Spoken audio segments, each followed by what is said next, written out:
ETF index mutual funds నేర్చుకుని stock మార్కెట్లో రాణించాలనుకుంటున్నారా? వెంటనే ఈ నెంబర్కి కాల్ చేయండి. రకరకాలు చేసుకుంటాం కదా. సాయంకాలం స్నాక్తో పాటు మధ్యాహ్నం భోజనాల్లోకి సైడ్ డిష్గా కూడా చేసుకునే ఒక సింపుల్ వంటకం చూద్దామండి. అరటికాయ.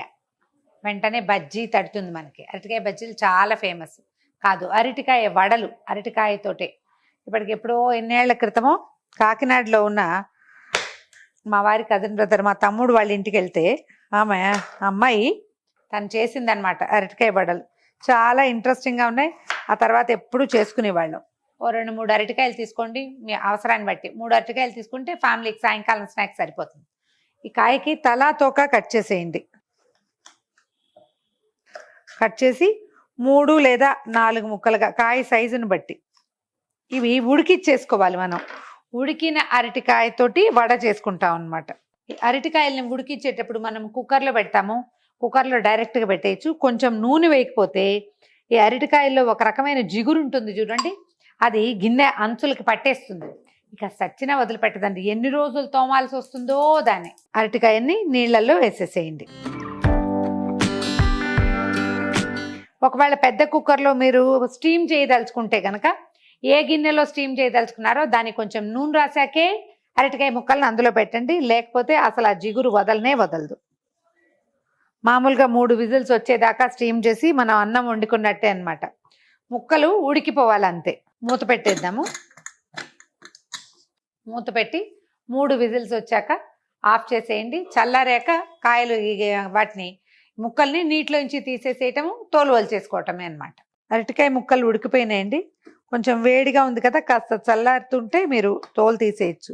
బాగా ఉడికిపోతే చక్కగా ఊడొచ్చేస్తుంది. కొంచెం వేడిగా ఉంది, వెంటనే తీయాలి, చకచకా పని చేయాలంటే అవ్వదు. కాస్త గ్యాప్ ఇస్తే ఈజీగానే ఊడొచ్చేస్తుంది. ఓ ఘాటు పెడితే చాలు, మొత్తం అంతా వచ్చేస్తుంది. కొంచెం చల్లారితే చేయి పెట్టగలరు, వేడిగా ఉంటే చేయి పెట్టలేరు. కాస్త దీన్ని ఒత్తేసేయండి, మొత్తం అన్ని ముక్కలు కలిసిపోయేలాగా.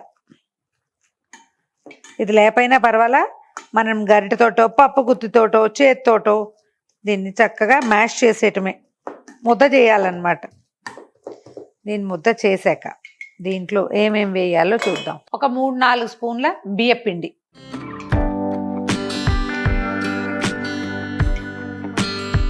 సరిపడా ఉప్పు,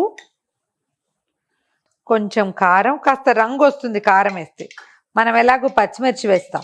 ఒక స్పూను, పెద్ద స్పూను అల్లం ముక్కలు. అల్లము, పచ్చిమిర్చి, కొత్తిమీర, కరివేపాకు గ్రైండ్ చేసి కూడా వేసుకోవచ్చండి. ముక్కలు పాళంగా ఉంటే బాగుంటుందని. అల్లము, పచ్చిమిర్చి, తర్వాత కాస్త కరివేపాకుని సన్నటి ముక్కలు తరిగాను అవి, తర్వాత కొత్తిమీర, ఒక స్పూను జీలకర్ర, ఒక పెద్ద ఉల్లిపాయ ముక్కలు వేసేద్దాం. పాత్ర తడిగా ఉందని నా డౌట్. ఒక మాటు పైనుంచి కిందకి మొత్తం కలిపేయండి. నీరు అవసరం ఉండకపోవచ్చు. కాస్త చేతితోటి కలిపేసరికి ఇదంతా సెట్ అవుతుంది.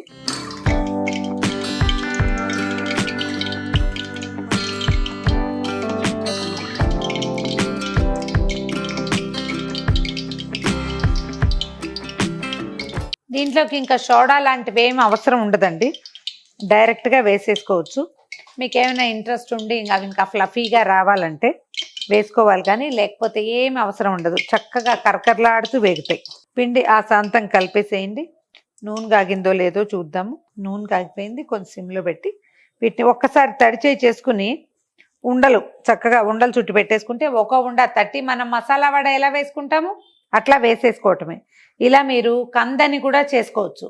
కంద వడలు పల్చగా చేయాలి. కందలో బియ్యపిండి వేసుకోవచ్చు, కందిపొడి వేసుకోవచ్చు, పెసరపిండి వేసుకోవచ్చు, ఏదైనా వేయచ్చు. కానీ మందంగా చేయడానికి వీలేదు. కొంచెం పల్చగా చేసి ఒత్తుకుంటే చాలా బాగుంటుంది. ఉండలు చేసుకుందాం. ఇది ఏదైనా ప్లేట్ మీద దేని మీదైనా ఒత్తుకోవచ్చు అండి, మన అలవాటుని బట్టి చేయటమే. ఆ నూనె కవర్లు వాటి మీద కూడా ఒత్తుకోవచ్చు. మనకి ఎట్లా అలవాటు ఉంటే అట్లా చేతితోటి కూడా చేసి వేసేసేయచ్చు. చూడండి, నూనె మీద వత్తాల్సిన పని లేదు. కొంచెం తడిచేయి చేసుకుంటే ఇది కరెక్ట్ గుడ్ షేప్లో వచ్చేస్తుంది. అంచులు పగిలిపోకుండా చేయండి అంతే.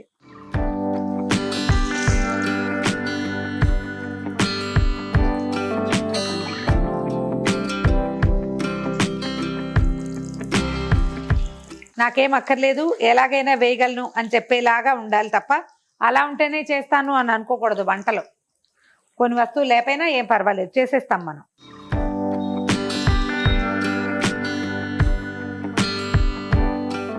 మనం ఒక్కొక్కటి తీసేస్తూ ఇంకోటి ఎక్స్ట్రా యాడ్ చేసుకుంటూ చేయొచ్చు.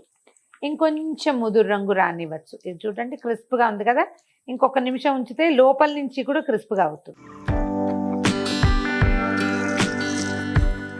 భయపడద్దు, దబక్కని పడేయద్దు, స్లోగా వదిలిపెడితే అది చిటిచిట్లాడదు, కొంచెం స్లోగా వస్తుంది, ఈజీగా ఉంటుంది.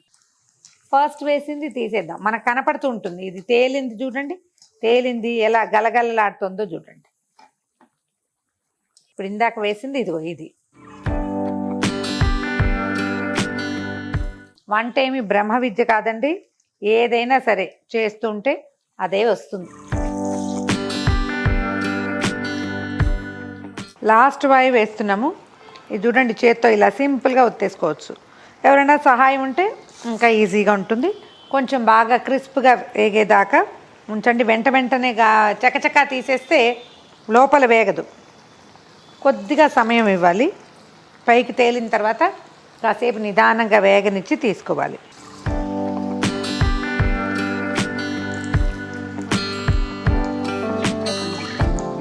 ఎంత బుజ్జివి కావాలన్నా చేసుకోవచ్చు, పెద్దవి కావాలన్నా చేసుకోవచ్చు. చిన్నపిల్లలు ఉంటే ఈ చిన్న వాటిని చూసి సరదా పడతారు. భోజనంలో వేసేటప్పుడు కొంచెం పెద్దవి వేసుకోవచ్చు. ఈవినింగ్ స్నాక్స్ లేదా స్కూల్కి కిడ్స్కి పొద్దుటిపూట పెట్టేటప్పుడు ఇలా చిన్నవి వేస్తే చక్కగా పిల్లలు తీసుకుని తినడానికి బాగుంటుంది. ఇందులోకి సాస్, చట్నీ, పచ్చడి ఏమీ అక్కర్లేదు. మామూలు సాంబార్లలో సైడ్ డిష్గా, అంటే మనం బజ్జీలు నలుచుకుని తింటాం కదా, అలా తినేసేయచ్చు, బాగుంటుంది. ట్రై చేసి చూడండి. ఒకవేళ ఈ రెసిపీ కనుక మీకు నచ్చితే మీ ఫ్రెండ్స్తో, చుట్టాలతో, కలీగ్స్తో అందరితోటి పంచుకోండి.